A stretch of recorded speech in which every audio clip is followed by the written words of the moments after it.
So let's go to Exodus 19. Exodus 19, and we begin at verse 3. And Moses went up to the Most High, and the Most High called unto him out of the mountain, saying, Thus shalt thou say to the house of Jacob, and tell the children of Israel, Ye have seen what I did unto the Egyptians, and how I bare you on eagle's wings and brought you to myself. Okay, let's look at what's happening in verse 4. Here's Yah. Okay, he just brought them through the Red Sea. Okay, before the Red Sea, he had a pillar of fire to block the Egyptians. Brought them through the Red Sea, released the pillar of fire. Egyptians went in, water went over them, took care of the dudes. Okay, so he's saying to them, look, y'all, remember what happened to the Egyptians. Okay, how you were rescued, how you were redeemed. Okay, because we redeemed them from the Egyptians. And he says, and brought you unto Yah. He brought us unto Yah. In order for Yah to have brought us, he had to choose us. Okay, here's the picture. Egyptians are there. He chose to bring them through. So that shows us that he chose us, because he could have left us there, but he chose us. So verse 5, here they're at the mountain, and Yah saying to them, Now therefore, if ye will obey my voice indeed, and keep my covenant, then ye shall be a peculiar treasure unto me above all people, for all the earth is mine. Now let's look at that, verse 5. He said, Obey my voice. His voice is his word. His word is Messiah. Point 1. Point 2, keep his covenant. The covenant that he gave to Abraham, Isaac, and Jacob. So he said, obey my voice, keep this covenant, and then the last point is, then you will be a peculiar treasure. Peculiar means special, redeemed, important. Okay? So if I was walking on the beach and I see all these shiny things on the beach and I pick one up, I say, oh, that's gold. Oh, I think I'll take that home with me because that's special. Well, see, we were special to him. He picked us out of the sands of the sea. And he said, I want you to be mine. So you are a peculiar treasure to me. So that's what he's saying. So where have we heard that before? Yeah, isn't that interesting? Verse 6, and ye shall be unto me a kingdom of priests and a holy nation. These are the words which thou shalt speak unto the children of Israel. Okay, so the word kingdom, okay, the word kingdom, if you look at it, you have two words. You have king and dom, which means dominion. Okay, king's dominion. Okay, so he said, you be priests in my dominion, in my jurisdiction, king's dominion. Okay, but you shall be a kingdom of priests and a holy nation. Now the question is, were they a kingdom of priests yet? No. And here's why. Because the Most High had to fulfill the covenant first in order for the priesthood of Melchizedek to be established. Are you with me on that? Okay.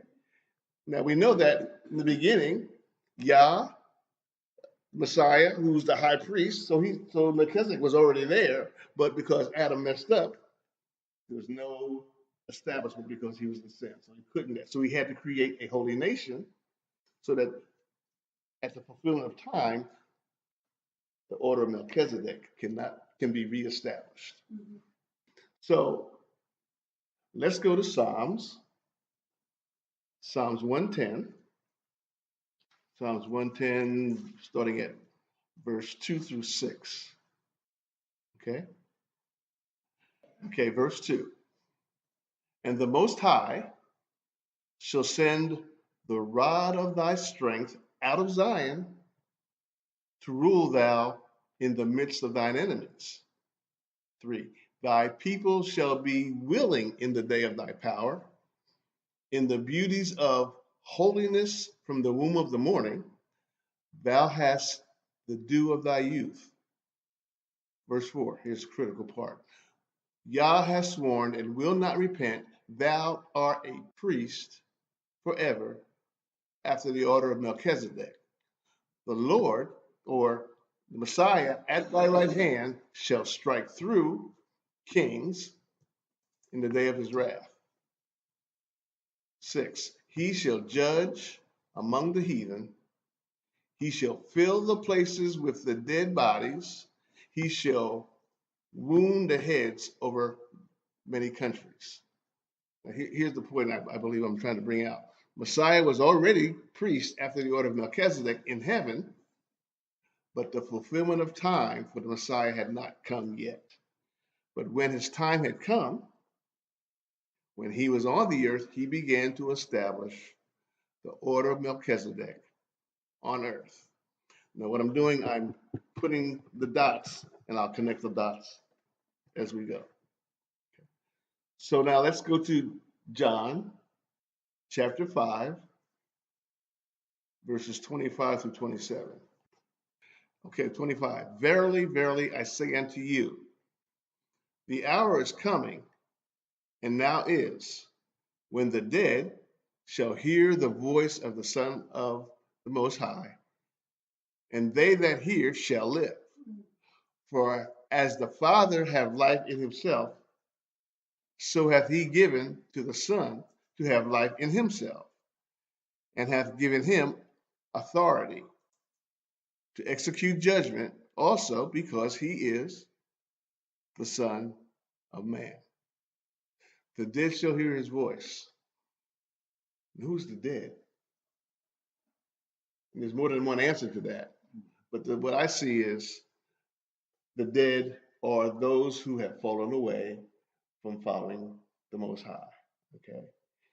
But when they hear the voice, because see, we were all at one point dead in sin, dead in iniquity, but we're now hearing his voice. And people all over the world, all over time, we're starting to hear the voice, and we're coming alive again. So now let's go back to Exodus. I should have said hold that point, hold that place, but Exodus 19, and go to 7 and 8, because the Father is outside of time. But in Exodus 19, and I can just read it, 7 and 8, 7. And Moses came and called for the elders of the people, and laid before their faces all these words which the Most High commanded him. And all the people, watch this, all the people answered together and said, all that the Most High have spoken, we will do. And Moses returned the words of the people unto the Most High. But what's happening here is that the people are making a verbal commitment to the contract that the Father was giving them, the covenant. They were affirming it. So they're now agreeing to what Yah is saying. And then at 9, and the Most High said to Moses, lo, I come into thee in a thick cloud, that the people may hear when I speak with thee, and believe thee forever. And Moses told the words of the people unto the Father, unto the Most High. And the Most High said to Moses, go unto the people, sanctify them today and tomorrow, and let them wash their clothes, and be ready against the third day, for the third day of the Most High will come down in the sight of all the people upon Mount Sinai. So he called us to sanctify ourselves. Okay. He won't come down until we are in a position or we are holy for him to come down to, because he's not going to allow any unholiness in his presence. So he wants us to sanctify ourselves. He told the people to sanctify themselves. What are priests supposed to do? We're supposed to present ourselves before the Most High by being holy. Therefore, we sanctify ourselves, we purify ourselves to be holy before we present ourselves to him. Because if we don't, We get smitten. Holiness is not an option. If we're going to be before the Father, we've got to be holy. Now let's go to Deuteronomy 29, verse 9. As you go there, remember that they are going before the Father again. He is talking to them about his covenant. So in verse 9, we start there. Therefore, keep therefore the words of this covenant and do them, that ye may prosper in all that you do. Ye stand this day, all of you, before the Most High, your captains of your tribes, your elders, and your officers, with all the men of Israel, your little ones, your wives, and thy stranger that is in thy camp, from the hewer of the wood unto the drawer of the water, that thou should enter into the covenant of the Most High, and into his oath, which the Most High maketh with thee, all of them in present, thee this day, that he may establish thee today for a people unto himself, and that he may be unto thee Elohim, the Most High, as he hath said unto thee, and as he hath sworn unto thy fathers, Abraham, Isaac, and Jacob. So here he is, he's bringing up his covenant again. The same covenant he established with Abraham, Isaac, and Jacob, he's establishing with the children of Israel. 14. Neither with you only do I make this covenant and this oath, but with him that standeth here with us today before the Most High, and also with him who is not here with us today. So you got two people, those who are here and those who are not here.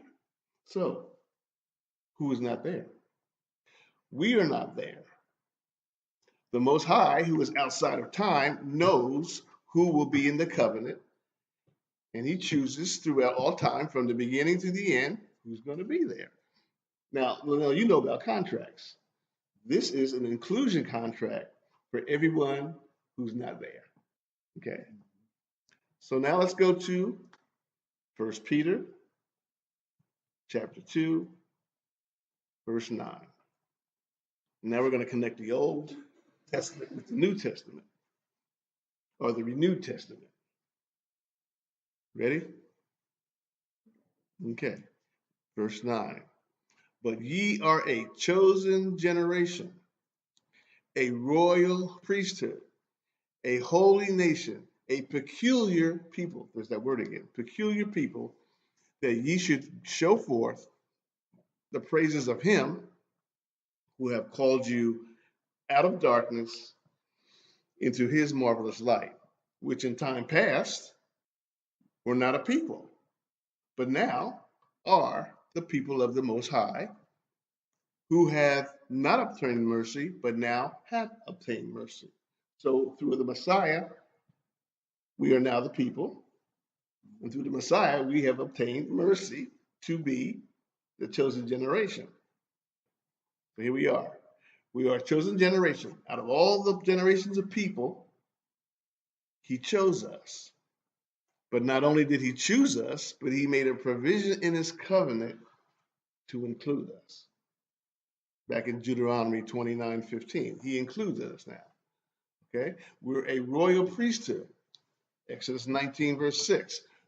The Most High was planting the establishment for the Melchizedek priesthood through Abraham, Isaac, and Jacob, and eventually through the people of Israel. So now we are a kingdom of priests. And since we are a kingdom of priests, jurisdiction-wise, we are a holy nation. We are Israel.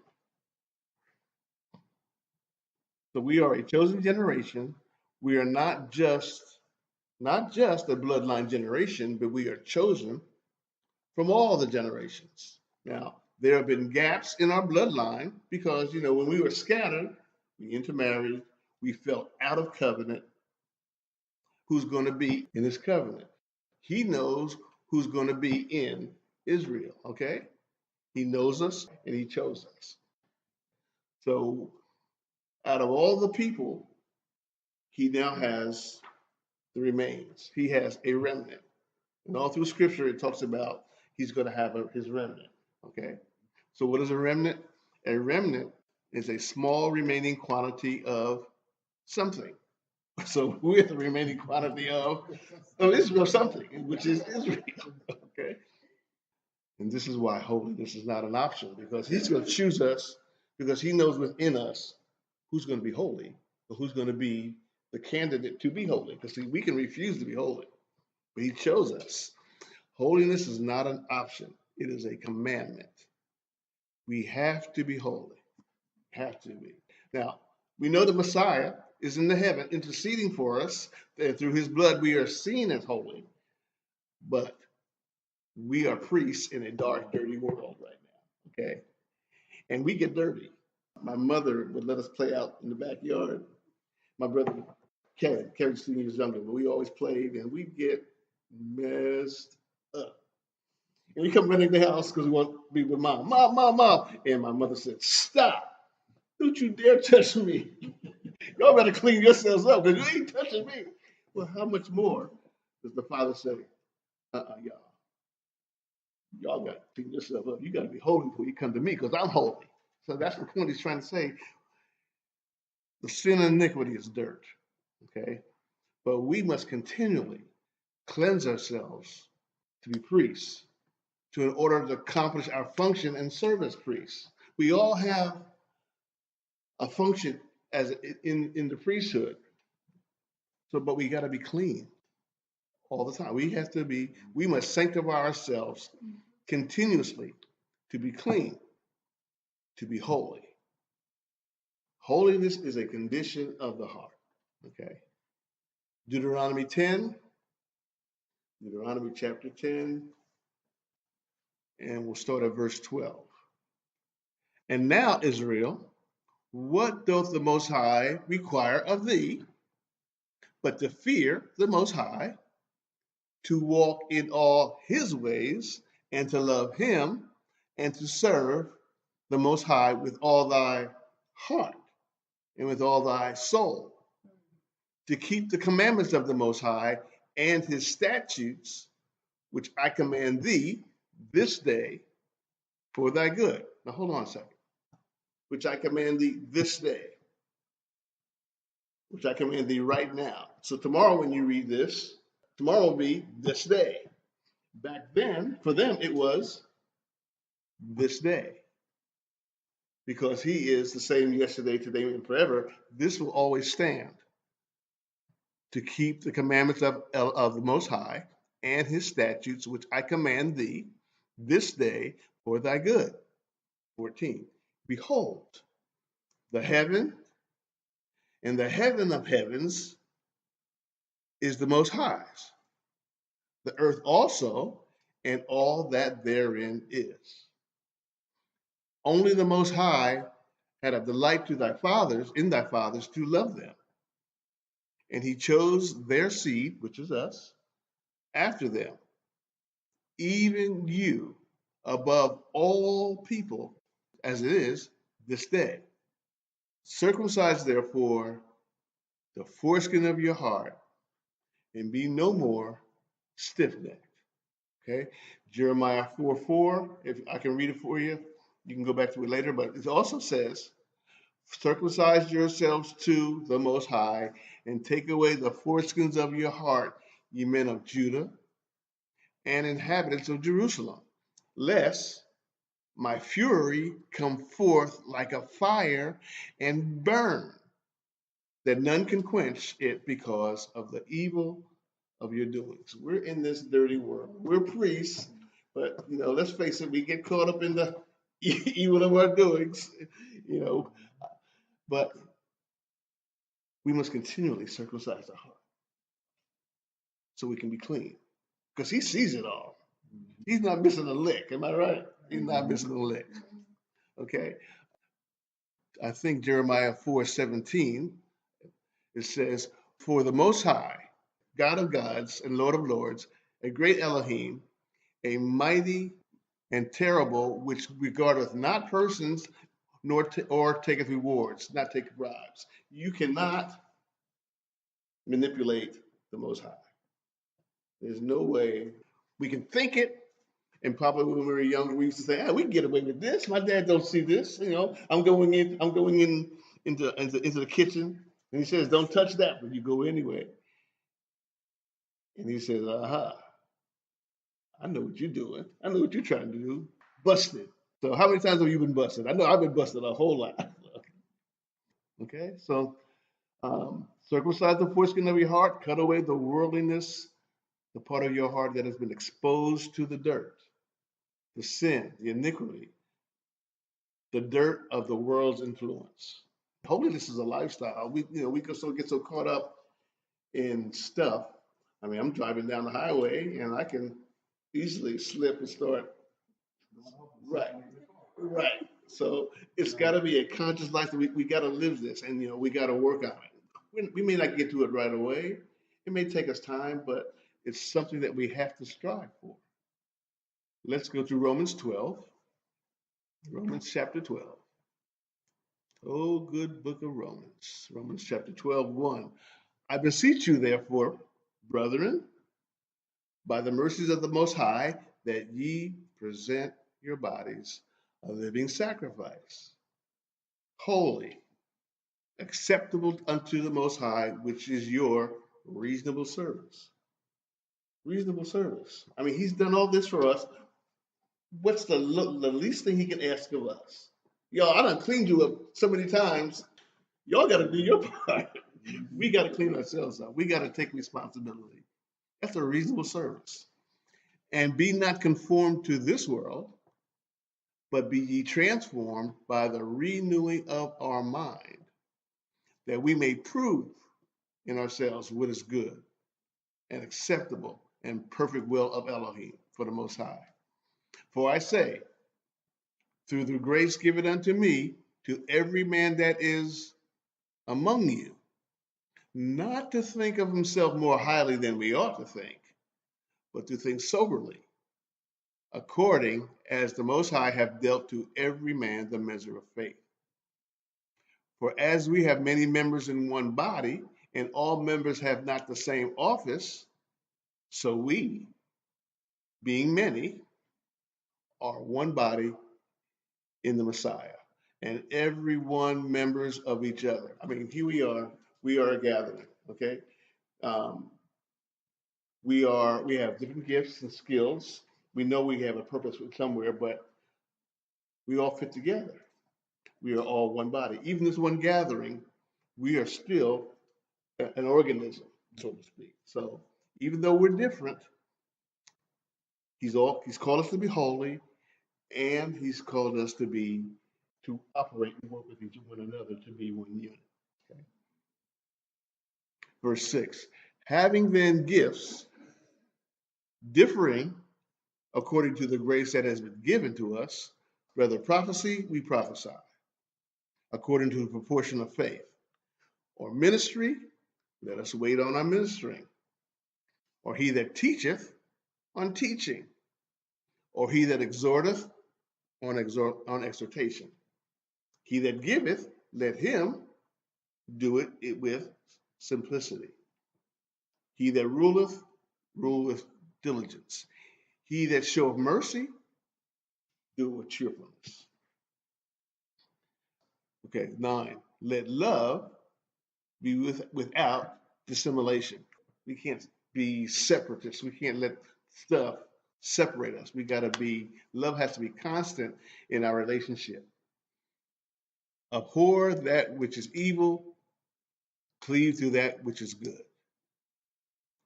Be kindly affectioned one to another with brotherly love, in honoring, preferring one another, or lifting one another up, giving to them.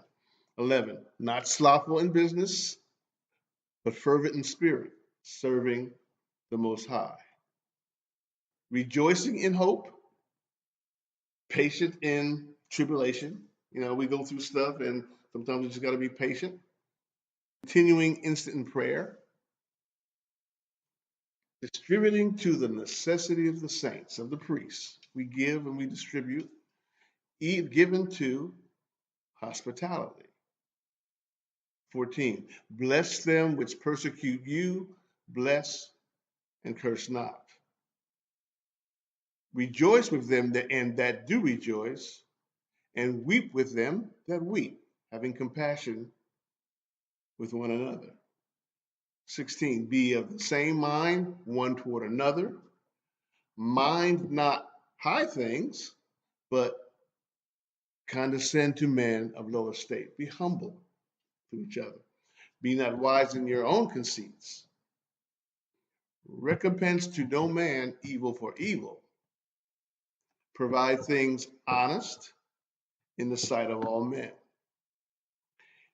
If it be possible, as much as lieth in you, live peaceably with all men. Contain, just not get out of hand. Live peaceably. Sometimes, like I said, LSD, brother. You know what I'm saying? 19. Dearly beloved, avenge not yourselves, but rather give place to wrath. In other words, give place to wrath. Take your wrath, put it in another place, contain it, and still be humble, be meek, be submissive to your brother and sister, and even unto him. For it is written, vengeance is mine, and I will repay, saith the Most High. Therefore, if thine enemy hunger, feed him. If he thirst, give him drink. For in doing so, thou shalt heap coals of fire on his head. Be not overcome of evil, but overcome evil with good. Okay, so here we are. We are a kahal, which is Hebrew for ecclesia, go on church. We are a kingdom of priests. We are a neighborhood. We are priests in the hood, right? Okay, so here we are. We call ourselves Family, Faith, and Messiah Ministries. Family. We are a family of priests. Okay, you're my brother. You're my sister. And you're my sister, but even more. Okay. But you see, we need each other. And I wish everyone else was here, but stuff happens. But we all need each other, and we got to find a way of giving place to wrath, putting it aside, even though sometimes we rub each other the wrong way. We've got to mature. We got to grow up. We got to grow up to go up. That's okay. So the word faith in Messiah, we must trust. Our trust and our obedience, we must have trust and obedience to the Messiah and in his covenant and to the priesthood. Okay. Because he presides over us. We're not free rangers, he presides. He is our high priest, so we have to have trust and obedience to him. Okay. Ministries. We're all ministries. We all have our ministry, whether you know what it is or whether it's coming and you're waiting for it to happen. We're all servants. Priests serve the Most High first in whatever capacity he has created us to be, but that's our first priority. To minister to him, to affirm him, to worship him, to glorify him.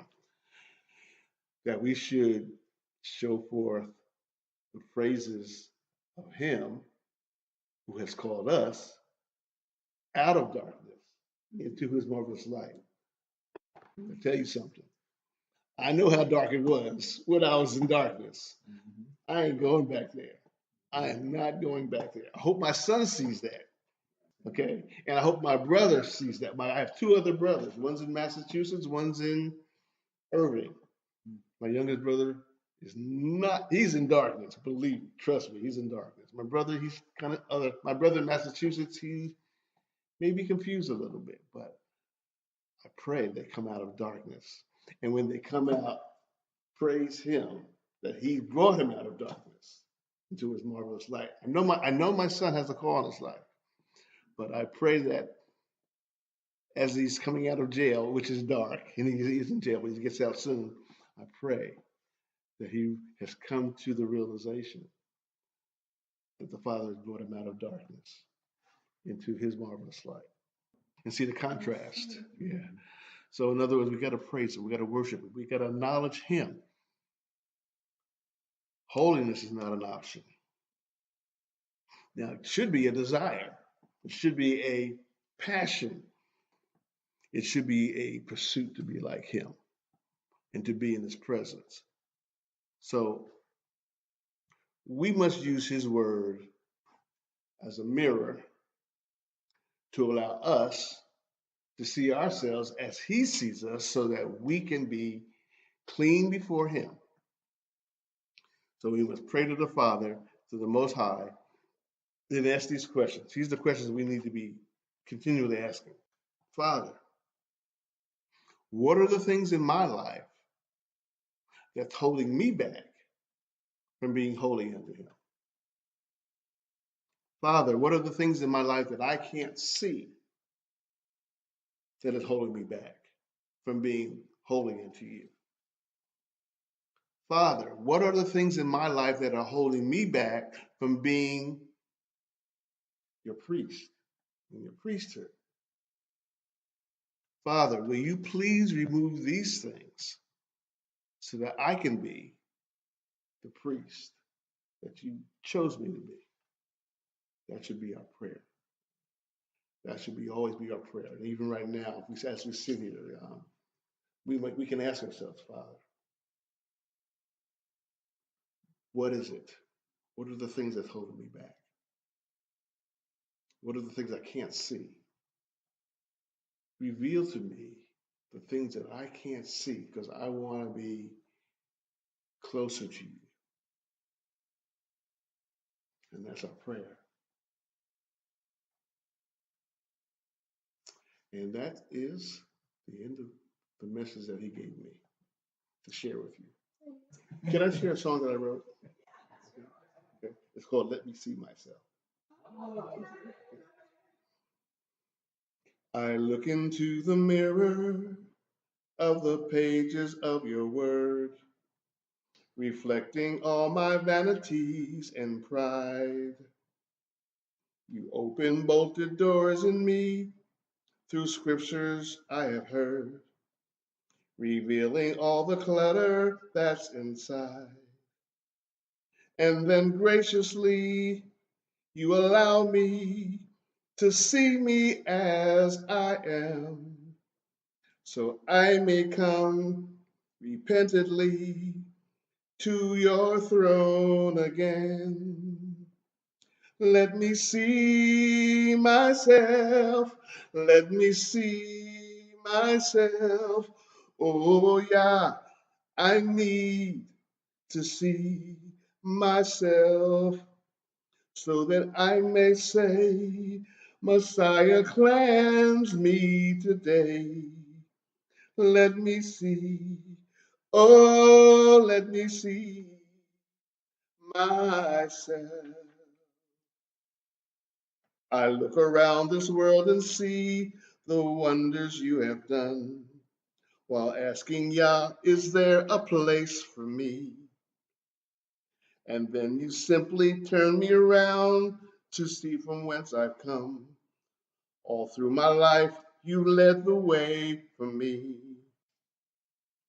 And then graciously, you allow me to see what lies ahead. Let me know that it's your hands and not my work instead. Let me see myself. Let me see myself. Oh, yeah, I need to see myself so that I may say, Messiah, cleanse me today. Let me see. Oh, let me see myself.